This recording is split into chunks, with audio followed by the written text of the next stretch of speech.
Bill Haley Show. And, thinking about a title of a movie, SOS, survive or sacrifice. That's what we've done in this pandemic. We either are going to survive or we're going to sacrifice in so many ways. I'm excited to welcome to the program actor Zach Rose. Zach, how are you? And don't you agree with me? That title is perfect for the pandemic. Yeah, I could have used that a couple years ago just for preparation. Exactly. And if you saw yourself in your pictures and to now, how has the pandemic been treating you? Because I saw your pictures of the heartthrob to, okay, maybe you're going for a new look for acting, but you have a great look either way, but you look like two different people. You could go and hide. Zach, you could end up going missing persons and take on a different role compared to your picture on I see that your team sent me. So yeah, if the acting thing doesn't work out, I can always rob banks and just grow my hair out. I'd be good to go. Exactly. So tell me how acting started. How did acting start for you? How old were you when you started? I think I was about 10 or 11. The O.J. Simpson trial was going on, and I don't remember what inspired me, but I wrote a play about the O.J. Simpson trial, kind of my own version. And so I directed it, I wrote it, I casted it, and my drama teacher let me, showcase it at the school. And of course, I casted myself as one of the leads. If you can do that, take the opportunity. And so I played Robert Shapiro. Wow. And it basically culminated in me putting one of OJ's best friends on the stand and having a kind of a Few Good Men kind of a scene where I get him to confess to doing the crime himself. So it was a lot of fun. And then kind of got the bug at that point. What a great school you went to be able to have an opportunity to do that. That's a controversial topic. Back to the story. So 12 years old, then when you did that, you said, is acting your thing? Is that when you made the decision that you want to do acting full time? Yeah, I caught the bug, yeah, absolutely. I just, I caught the writing bug really, above anything else to, be able to write something down on paper and then see other people, perform the characters that you have in your mind. Was really exciting for me. So I kind of took a backseat on that for a while though, and got caught up in sports and didn't want to be the funny guy. I wanted to be Joe Montana. So how good were you? Eventually it caught up with me. How good were you in sports? I was good enough. I went to New Mexico Military Institute in Roswell, New Mexico. They gave me a scholarship. The only school that gave me a scholarship. I played quarterback and safety. I was good enough for at least a game. I sent him one tape, and it was like the first game I ever played in, and I did pretty well, and that was good enough. I don't know, a lot of prayer and stars aligned, and I lucked out. Did you major in? What'd you major in college? Political science, actually. So that's got to feel great. Yeah, yeah. Sorry. Go ahead. No, go ahead. No, I was saying political science. It's got to feel great to go to college with the challenges you had growing up to get there. With these. Yeah, and actually the first day of college was on my birthday, and I was a 20-year-old freshman, and because I didn't get recruited. I got hurt my senior year, and then I took some time off, and I wanted to just see if I could give it one more shot. And I worked out every day. Worked at a steakhouse, and so that helped with the protein intake. And then eventually, my mom was like, "Are you going to do anything about this?" So I called up a community college in Kansas and left a voicemail, and it was essentially, my name. I've done these things. I just need 5 minutes of your time, to show you what I can do. And then the guy called me back and said, "Well, we've already recruited a lot of quarterbacks, and but I'll see what I can do." And I was waiting tables at the steakhouse, and my mom called and said a coach from New Mexico called, and really gave my life a 180 in a positive direction. Absolutely. So after you finished up school in New Mexico, is that when you decided to act? Goodness. So my mom was pretty sick, and so once I finished the first year at NIMI, New Mexico Military Institute, I moved back to stay with her, and she subsequently passed away. I'm sorry. And so I just I would just wanted to get on stage, and I wanted to perform, and I didn't know how to get into acting. And so I just saved up money and moved to California and started doing stand up out there. And then my fiance at the time got pregnant, and she was from Texas. So kind of cut that short a little bit, moved to Texas, but the film incentives in Texas had been granted. Mm-hmm. And so I was able to get an agent based off my stand up, and then get some credits under my belt with the TV show shooting there. Wow. Okay. So first, so you did some of those opportunities. What would you consider your biggest break in acting? Goodness, I mean, I guess it's probably, it would have to be, I auditioned for a film, and we were planning to shoot it, and then I booked the show Longmire. Okay. And then I while I was shooting Longmire, I met a good friend, Rich Henrich, that had kind of become a great advocate for me, and believed in me, and basically got me an agent in New Mexico. And then I was just building relationships, and just enough people that believe in you and kind of throw your name around, you create a network. And so it's kind of kept me working based off of just kind of showing up, doing the work, being a good guy, don't complain. That'll narrow the field a little bit.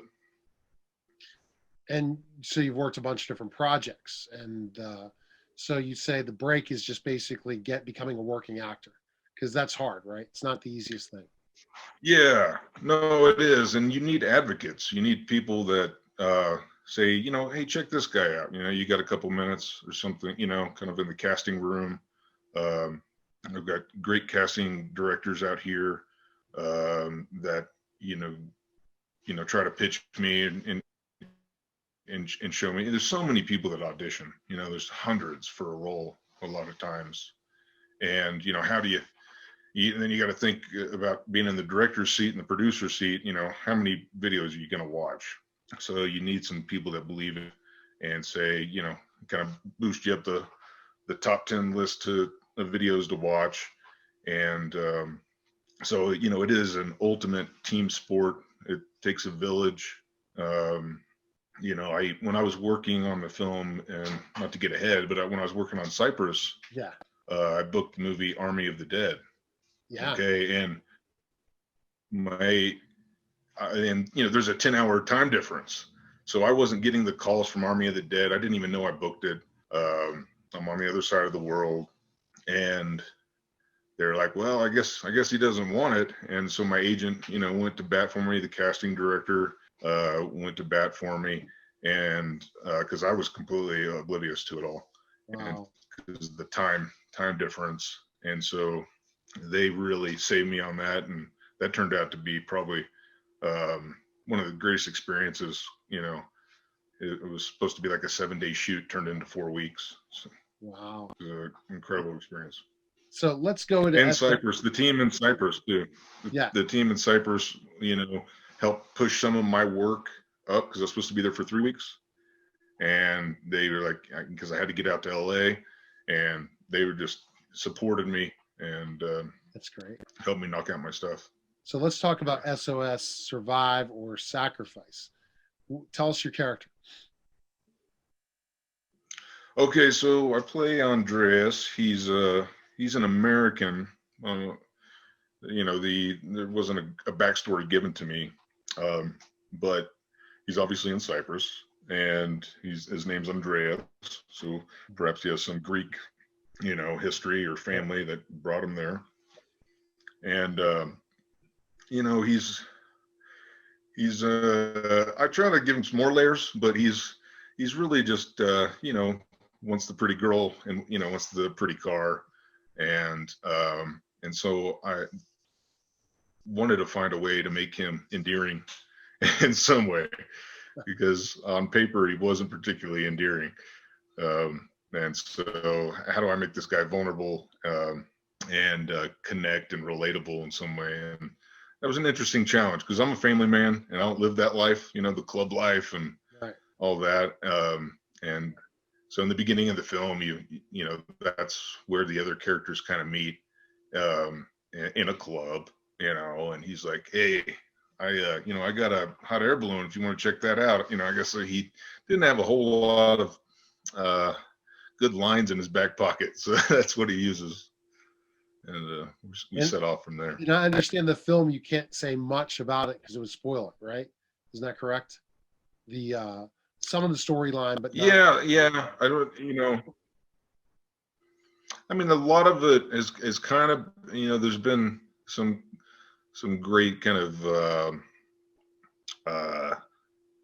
well, the film it's an adventure, piece, obviously. Then, but really what drew me to it was the fact that, it's a unique setting for conflict. Right. A hot air balloon. So hopefully that doesn't give too much away. No, not at all. So I'm good on hot air balloons. Are you fearful of heights, especially doing the hot air balloon? Are you fearful of heights?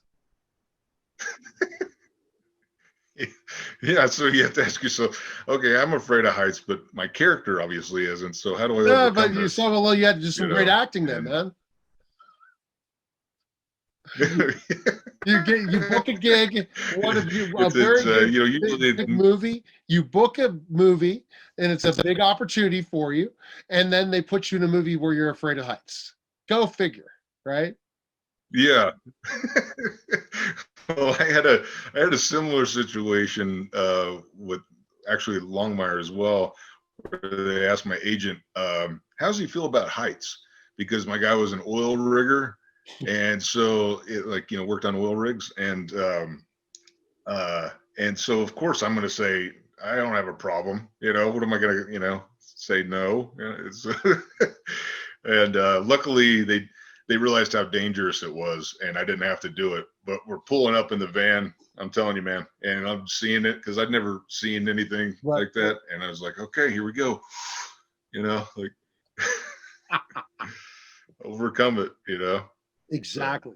Overcome. Yeah. All right. So so basically SOS, survive or sacrifice. We know by the title it's going to be pretty crazy after the hot air, and we'll have to wait and see. But people can pick that up. When is it available and stuff? The movie. When is it coming out?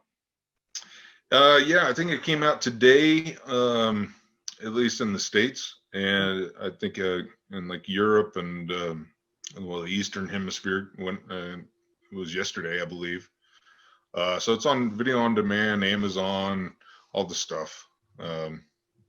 Because of your role, how it's a quick excited way. are you to get your friends and family and people to see the film? It's got to make you excited for one of the lead roles. Yeah, well, I'm always nervous about that, because it's such a vulnerable art form. So and when you do it, you can really try to be as much in the moment, and present, and you forget kind of what you did. So I always like to kind of see it first before I share it. Okay, so have you seen it yet? Have you seen the film yet? I have seen it, yeah. Okay. I have, yeah. Okay, great. All right, well, people. So I'm excited. Number one, it's I play a lot of bad guys and things, And so my daughter can see this, so that's exciting. That's good. All right, so let's go to really quickly Army of the Dead. What's your character in Army of the Dead? Yeah. Mm. I play Corporal Bissell. That's about all I can say.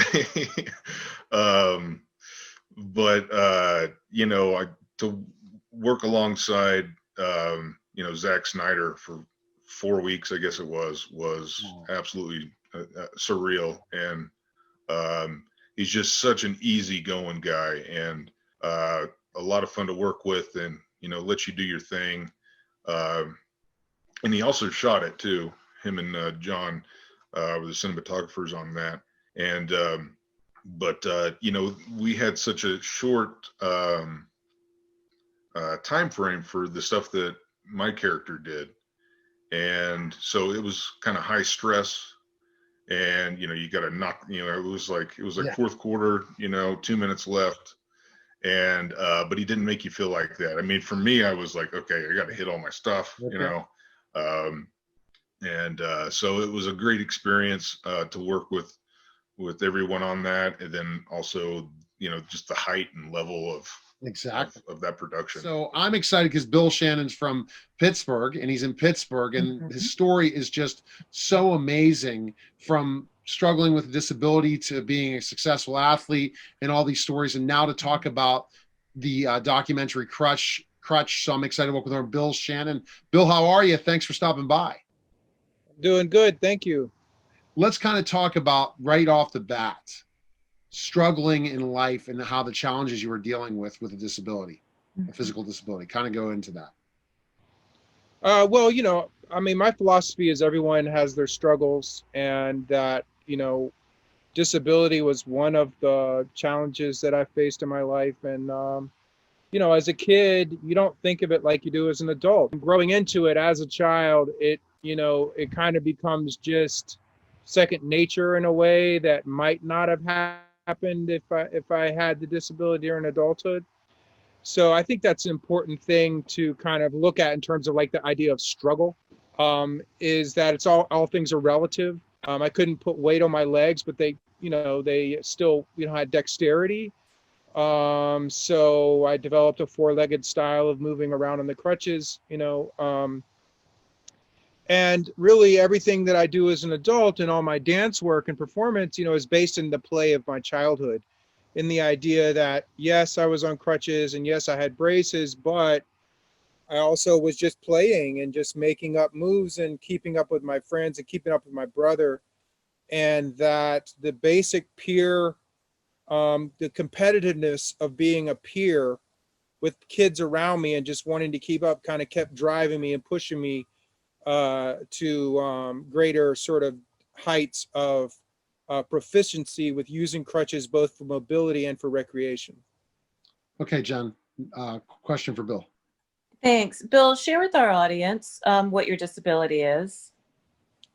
Well, there's this idea of these different phases. In other words, disability affects your life in a continuum. Mm-hmm.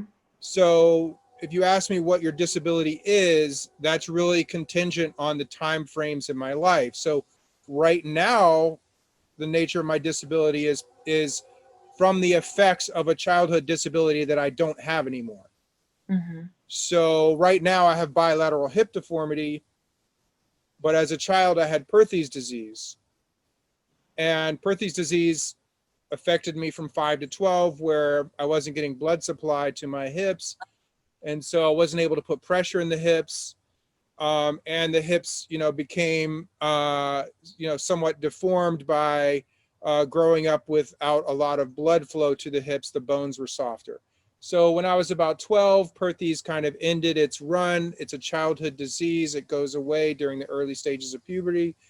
And so by the time I was 12, Perthes had run its course. I got off my crutches. I got off my braces. I was able to sort of then, and this is what I meant by a continuum. Like when I was born to 5 years old, I didn't have a disability. Then from 5 to 12, I had a very visible, immediately impacting my mobility type of disability with my hips. And then when I was 12, I got off the crutches, you know, and by the time I was 13, I was breakdancing and skateboarding and basically blending with able-bodied people, even though I had still had some limitations in my hips, in the pressure I could put on my hips and the pain levels I could deal with. And then, so for all those teenage years into my early 20s, you know, my disability was very peripheral. The post effects of Perthes were very peripheral to my life, but you know, there's a degradation and there's a developmental degradation to the hips over time, so that the hips slowly start to grind down and break down. So by the time I was in my 20s, the post-Perthes sort of deformity of the hips that happened in my childhood began to become chronically painful to my joints and started to cause arthritis. So that's sort of the continuum of my disability, which then in my 20s, I started to reincorporate mobility aids into my life and then into my work as an artist. So that's basically the trajectory. I know it's a very long answer to a simple question, what is your disability? Yeah. But there is a tendency to sort of have a very binary view of these things. And, you know, a lot of my work is also about deconstructing how those things happen. You know, What gave you the strength when you were going through that as a child into an adult? What gave me the strength?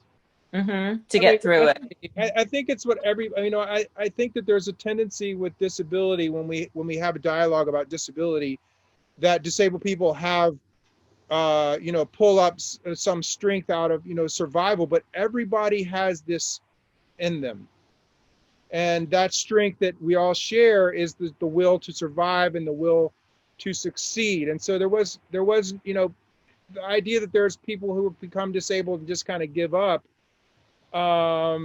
you know, there are people out there who do that, but generally we all want to live and survive. And so the same thing that anybody else would have is the same thing that I have, you know, which is the will to survive and prosper and grow and learn and, you know, become someone, you know what I mean? I do. So that's what gave me the strength. I mean, being human. Yeah. But see, Bill, everyone told you can't do this. How could you do these amazing things? So you had the will as a child to say you wanted to do this and keep trying to do this. But I don't understand how the naysayers kept you going, because I'm sure they said, you can't do this stuff. You have a disability. There's no way you can do these amazing things. Well, I mean, I think that there were rules given to me by the doctor. You know, like, did you see the documentary yet? I have not, and I want to. I'll have I'll reach out to your. You know, because that would really help with the questions. But you know, there was nobody saying no, you can't do that, other than my doctor, my parents enforcing the doctor's rules. But otherwise, my parents were like, you know, hey, it's the 70s, it's the 80s. You know, I don't come in till the streetlights come on. You know, don't go outside, get out of here. You know, like I wasn't given sort of any kind of special like treatment in the sense of like, you know, oh, well, he's disabled kid, so, you know, we're going to tell him, no, he can't go play, or no, you know, I would try just about everything that I possibly could. I mean, I think there's expectations and assumptions that are broken up by what I did.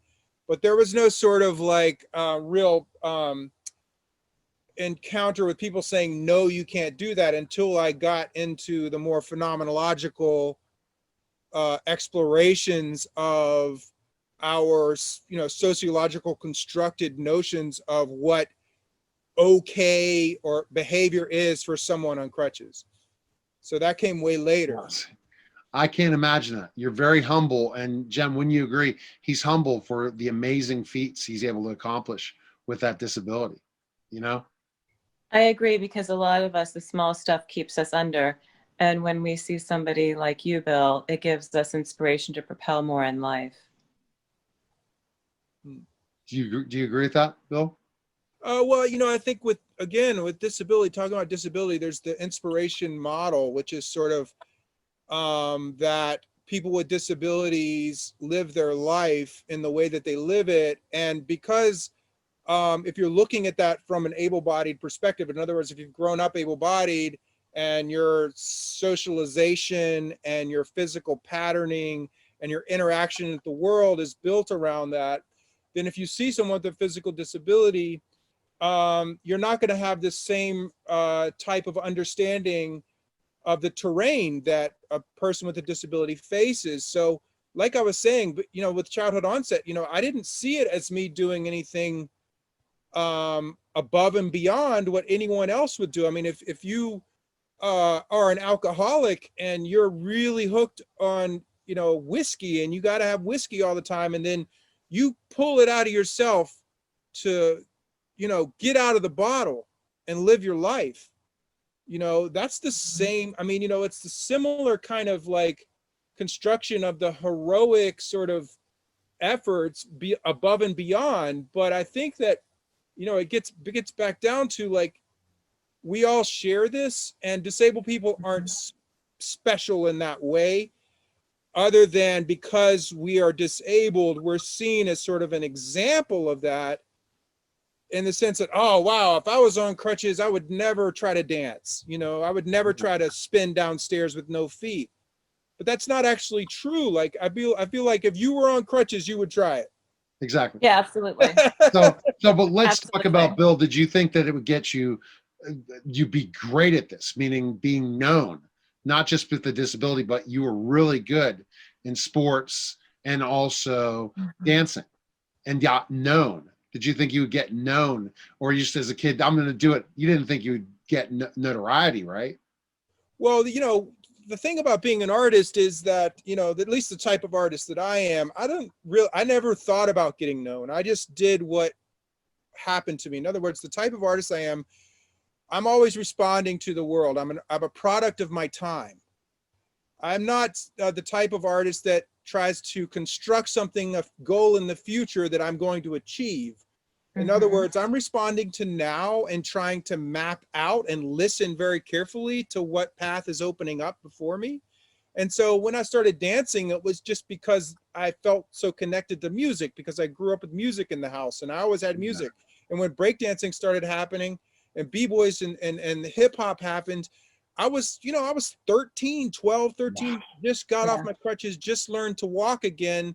And then right away I was like, so, okay, I'm going to moonwalk now. Like, you know, so it was kind of like this natural sort of evolution of this hybrid of, I got really good on crutches as a child. Then I got good on skateboarding and hip hop styles of dance, boogaloo styles, b-boying, popping, locking, waving, lofting, housing, all those different genres of urban dance.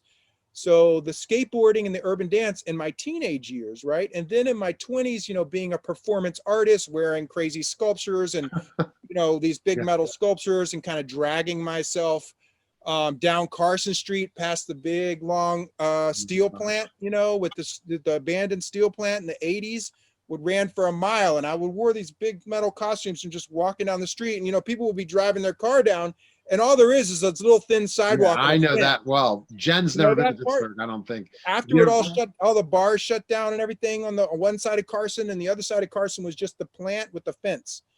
And I just put on all this metal stuff and was dragging down that, and I would just walk down the whole strip, you know. Right. And there's nothing to see. You don't see people walking there. So it was like a stage for me, the steel mill, 1989, you know.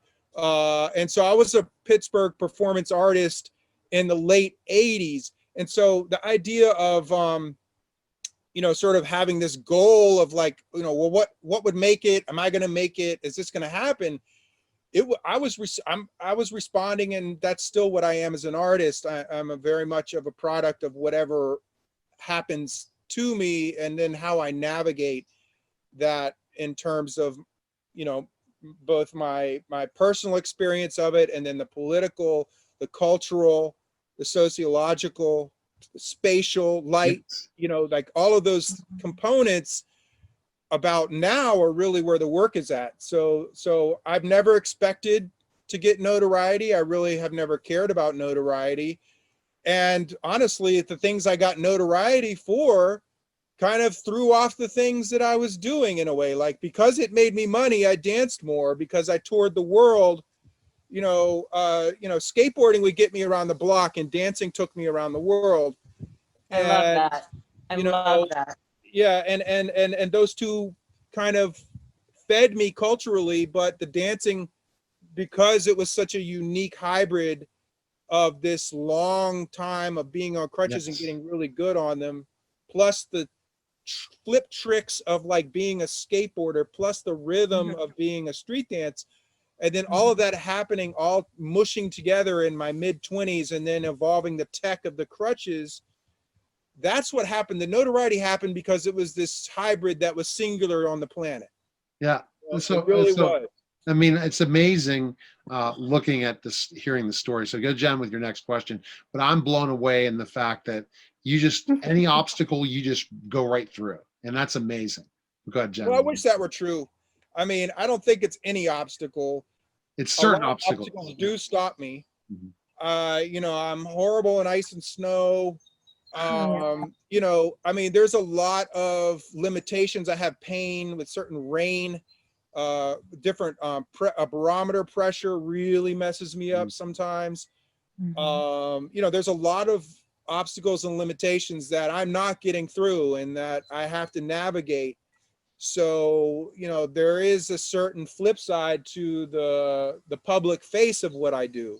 Mhm. That when you see a video of me, I'm like skateboarding and spinning on my crutches and interacting with people, and it's really cool. And wow, check that out. But there's no video of me like sitting there going, oh, I got to put ice on my hip right now. Let me Yeah, just, exactly. No, it's not interesting. it's not. Yeah, exactly. So the construction of like me destroying all obstacles is based on the visibility of the material, the performance material that is out there.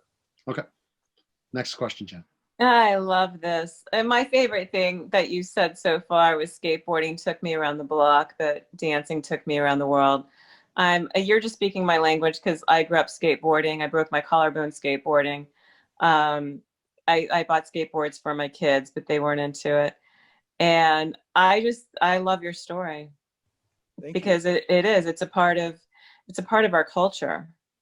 Absolutely. Bill, talking about crutch now, was that out of your comfort zone when they said someone wanted to make a documentary about you? Well, being an interdisciplinary artist and, I'm making work that involves a lot of video, a lot of technology in my work, and also being sort of the performer, but also wanting to make the video, it was very hard for me to be in both places at once. So, when Saatchi approached me and then later Chandler, I was like, yeah, let's do it, because I needed somebody there with the camera. Right. I needed somebody there, like, this is happening. And they just like doubled down on the documentary footage I would have. And the agreement was like, you can shoot it all, just share it with me. I can use the footage to, apply for grants. I can use the footage as material for my art. And so, it kind of worked hand in glove in the sense that, it was something that really actually ended up being a function of my work. When I did the piece Traffic, where I put my audience in a bus and they follow me around on the bus through the city, and I'm skating beside the bus. Well, they came with like 3 whole cameras to sit in the bus and shoot out of both sides and the front and the back. And they were able to really document all elements at the same time, the people on the bus. So I have a documentation of that work based on the fact that they were making this documentary that I wouldn't have been able to afford, because, dance budgets are notoriously low, and being an interdisciplinary artist, incorporating a lot of technologies, there's always this conflict, being known as a dance artist, but being interdisciplinary and having a big, heavy tech into my work, but not really being funded by the tech, kind of foundation like that kind of. So it's a challenge to get that interdisciplinary support. So they were basically, they're backing up the work with great documentation that then went on, some of it, to be in the documentary. Wow. And so that comfort zone is so important. What I am also blown away by, Bill, is the fact Pittsburgh is the scene. That makes me so excited because I'm a Pittsburgher. to know that. And I want to see the documentary. It's funny, they reached out to me, your team, but I've never seen the documentary. I want to see it, especially because of Pittsburgh. Because again, Pittsburgh is just a city that's unlike any other city, right, Bill? I mean, absolutely. I think that, my mom was a nurse, my dad's a steel worker. Those are both really big employers in this city. I mean, steelwork, not so much anymore. My dad went on to become a technician for industry here based in the Steel Valley. And so I grew up with that kind of like Pittsburgh blue collar mentality, and I went to public school here, Fulton, Reisenstein, and Really? Peabody. Yeah. Eisenstein's crazy, man, isn't it? Yeah, That's Reisenstein was a really a tough school. That was a real tough education. I learned. substitute taught in Reisenstein, and I taught at Brashear High School. So I went and subbed then and got a job as a full-time sub at Brashear while working on my teaching degree as a second career. So I know Pittsburgh public schools big time, but Reisenstein was, you survive Reisenstein, you'll survive anywhere. Yeah, that's where I learned how to fight. I learned how to fight at Reisenstein. Straight up. Oh my goodness. Yeah. I mean, I'm telling you, you go in there, the teachers wouldn't even have books or pencils at times. And they would be throwing stuff. And they had the old days, probably when you were there, Bill, where there weren't walls, right? So they had like cabinets dividing rooms, and then they had the ramps going down. The crazy thing was the ramps that went down to the cafeteria. So like the cafeteria is in the middle of this kind of cavern. Exactly. And kids were putting needles in spitballs and then spitballing these like little darts that they handmade with the spitball with a needle through it off the ramp and down into the middle of the cafeteria where there was like this sort of blow dart rains of things coming down. That's how crazy. People with ball bearings in the end of a handkerchief and snap people with them. Yeah, he survived that, and that was probably worse. It was like. Yeah, and it got worse and worse till they finally closed it. Reisenstein.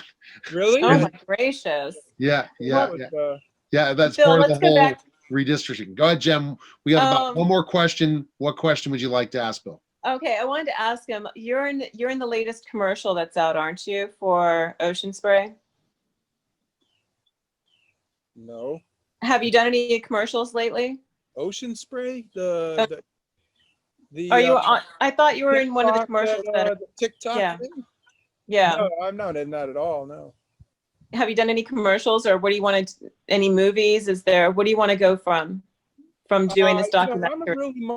I'm very much of an artist. I try to avoid any kind of commercial type of work because it really pigeonholes you. Like, I did an ad for Visa Europe. It never aired in the United States. But and I was happy. I was like, okay, yeah, it's Visa Europe. It's not US. I don't want people to go and, hey, you're the Visa guy. It's like, no, thank you. So I take the work because I need to like feed my kids. I need to, I need work right now. I'd probably do a cranberry juice ad if you asked me to, just because I need the income. There's no work right now.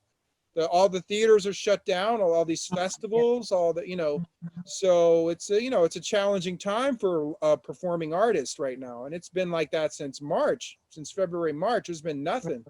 So, I've had a few, virtual kind of things, but yeah, I mean, what do I want to do right now? What do you want to do? I want to, continue with the collection of drawings that I'm doing, with the writing, and with the wearable video mask and video sculptures. That's really where I'm at right now with my work.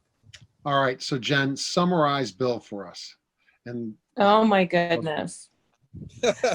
Wait a minute. Wait, I'm not done yet. I wanted to have one gratitude moment that you could share with us from your journey, even about your art. I'm just really grateful for my family and my friends, and Yep. You know, everybody's healthy Mm-hmm. and everybody is, you know, okay and good. You know what I'm saying? And that's I a blessing. do. You know, you don't take those things for granted, especially in these times. You know, Absolutely. it's been a tough year, and you know, all the COVID, you know, all this happening. You know, just my parents are, you know, they're like in their 70s. You know, so I'm just grateful they're still alive. All right. So that's a Absolutely. great gratitude moment to be thankful for where you are today, regardless of where you Mhm. are, because it could be much worse. A lot of people are suffering a lot more, and you're very blessed for the experiences and the opportunities you've been given. And we're going to get through this Absolutely. COVID thing, and then there'll be another Absolutely. opportunity. So people need to check out your documentary. But go ahead, Jen, and summarize really quickly and Thank you. close this Thank out. you. Yes. Thank you. I'm going to close us out. We've been talking to Bill. Hang on. Bill, where can they find all your information? Let's do that.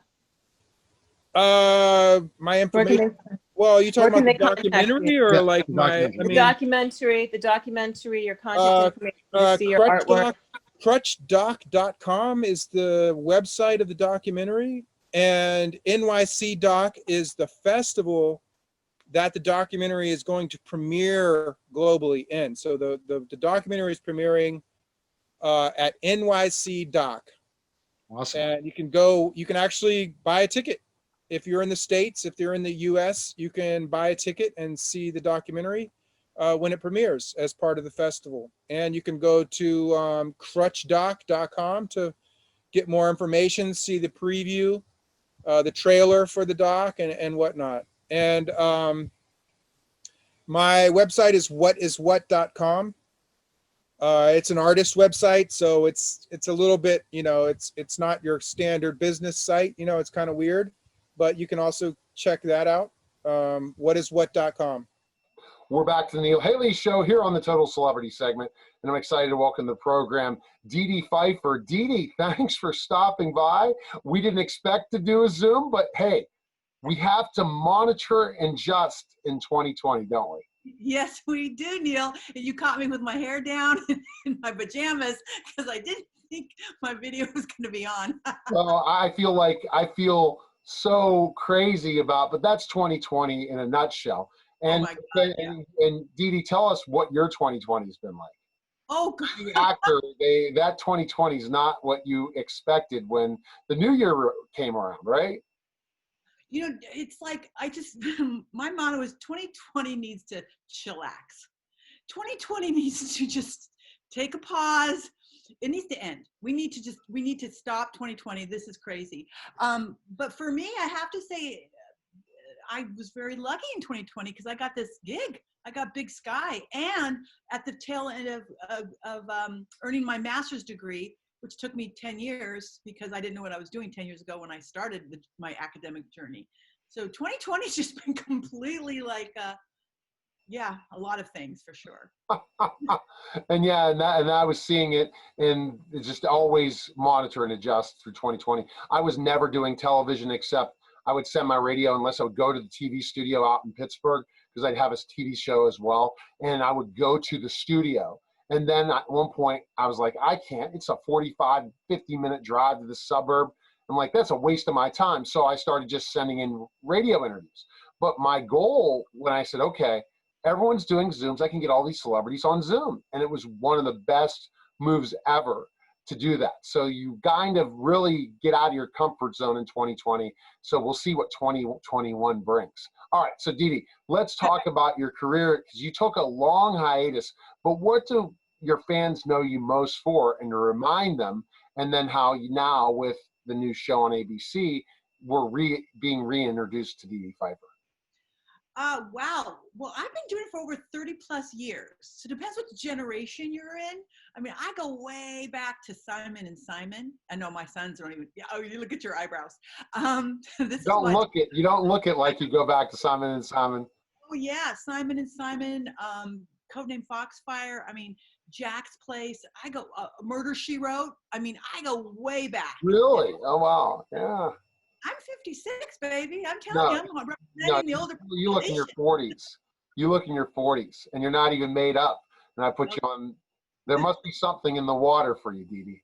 Well, I just kind of won't give into the whole thing about age. I still get tattoos. I'll still put my hair in ponytails, and I call my sons dude. And I just think that you have to never let the child inside you die. Always give the child a little room to play a little bit. And my child probably plays overtime a lot, and sometimes I need to put them on a timeout.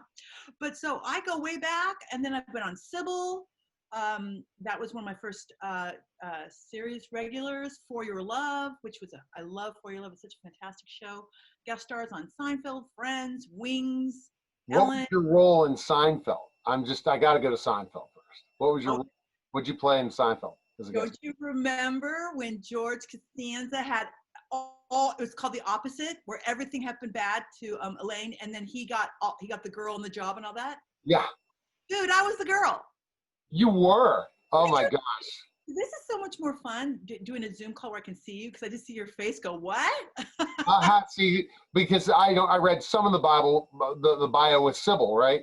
And I was planning on having a co-host. So as you see, I like having conversations. I think it's great, but the Seinfeld moments are just the best, because guess what? Those Seinfeld, even a guest starring role, could be something you could always get back in conversations in those groups in Seinfeld, and they'll go crazy for you, especially with the new Seinfeld fans, right?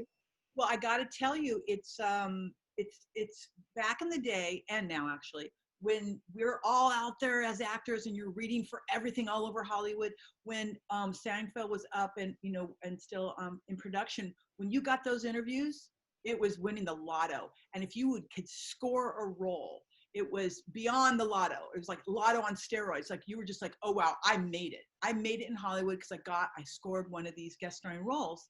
And they called me in a few times for different episodes, and I never got chosen. So the last one, agent goes, well, you got another Seinfeld interview. I'm like, why are they torturing me? They keep interviewing, but they don't pick me, so they must not like me. And he's like, well, actually, they do like you because they keep calling you in. They're trying to figure out where to get you in. So I got the last one, and so that was super fun playing opposite Jason Alexander.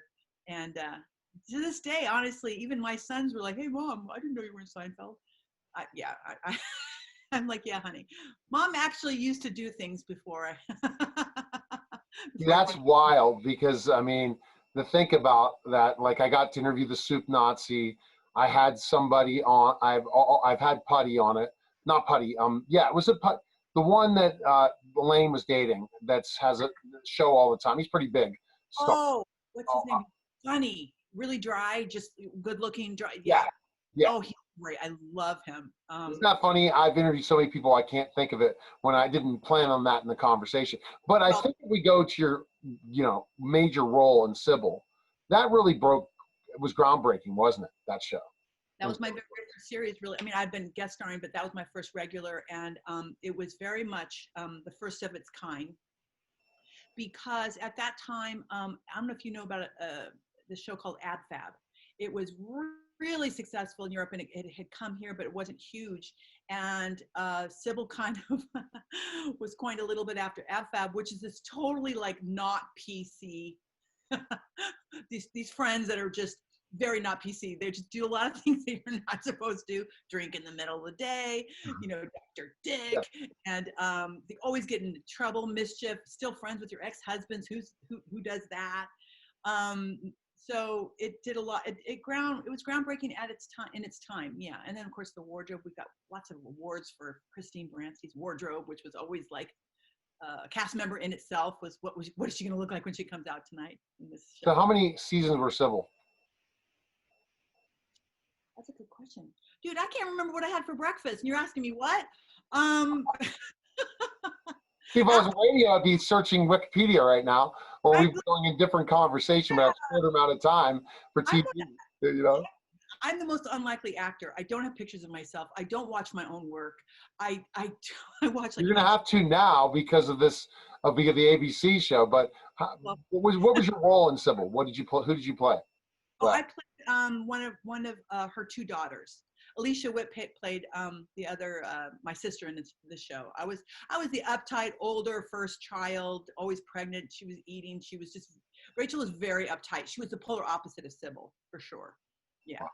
Wow. And then, so you talked about the career before that, guest starring, then finally having that role, but then you took some time off, right? Yeah, 10 years ago, well, along through my journey of acting, I've always wanted to help people. I've always been rescuing animals, rescuing people, just at the Children's Hospital, volunteering, Project Angel Food for those who have were dying AIDS back in the 90s, always doing volunteer work. But 10 years ago, I hit a place where I kind of hit I would say a soft spot in my career. I wasn't really being fulfilled as much, and I certainly wasn't getting a lot of gigs. That didn't help matters. And I had 2 kids I was trying to support. But I realized I wanted to do something that that enriched my life, my soul, and showed my boys that you can do anything in life. You just have to put your sights on it. So I decided to go put myself through college. I'd never done that before. And yeah, I mean, I literally walked up into a community college and said, hey, I want to help people. I think they say I need a degree, and they're like, what degree? I go, I don't know, you tell me. What do you mean you don't know what degree? I said, I don't even know what a degree means. I said, so they were like, I think you want a psych degree. I said, okay, that works. So it took me years because I couldn't go full time consistently because I had 2 boys, like I said, and I had to make sure they went to school, taekwondo, their soccer, blah, blah, blah. So it was quite a journey. And it took me, like I said, 10 years to get my AA, my bachelor's of psych, and then my master's of social work. Holy So yeah. And, you know, at the end of the journey, I realized literally I was finishing UCLA, my master's, and I realized as a social worker, they need $50,000 a year with taxes and stuff. There was no way I was gonna be able to support my boys and I and all of our rescued animals. So I was really at a crossroads where I thought, oh no, wasn't thinking, because I'm kind of almost too much in the moment where I kind of don't plan ahead. And David did not even know that I was really in this place in my life where I was like, wait a minute, how am I going to do this? And he just called me or texted me out of nowhere. Hey, are you still acting? I think I have a really great role for you in this new show I'm doing. I was like, Mother Earth just threw Mama Bear a bomb, a lifeline. wow. And what do you think my response was? Almost trying not to drop my phone. I was interning in the Department of Mental Health, finishing my last year of my master's. And I'm like, yes, with the EEEEEEESSS. Yeah. And so when we started filming the pilot, I was finishing, literally doing my finals at UCLA for my master's. You never knew the pilot could lead to a show because certain shows didn't end up happening. So it just really worked out. So tell me about the show. The show is Big Sky. All I can tell you is this, Neil, buckle up. You're going to go for a bumpy ride. It's David E. Kelley in its finest form. It's also cool because ABC they're all like, let's just say they're giving this show some room to feel a little bit more like a network or a cable show versus a network show. So it's going to be a little more dangerous, a little more naughty, a little more, yeah, right? What about you? Are you naughty in it? No. You know, but literally you never know with this show. Every time I get a script, I go, what? Where I read the pilot, I thought I was missing a page at the end. So tell me your role. Can you tell us about your role? Yeah. Yes, Denise Brisbane. She is, she works there at the detective agency. She is the admin, the office manager, been there forever. She's like part of the wallpaper. She is like the rock in the show. And as the stories just get more and more crazy and start going everywhere, she's like a consistent variable in the script. You know where to go, you know where to find her, you know that she's probably going to crack a joke in a really dark moment and have it be appropriate. Actually, gossip is her currency, but she doesn't use gossip in a negative way. She uses it in a positive way to try to help bridge and create rapport with people. Right. She stays in her own lane.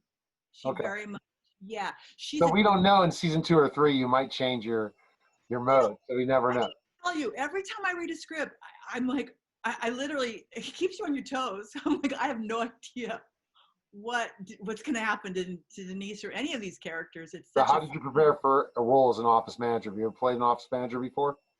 An office man? No, I've played a lot of roles. No, I've never played this.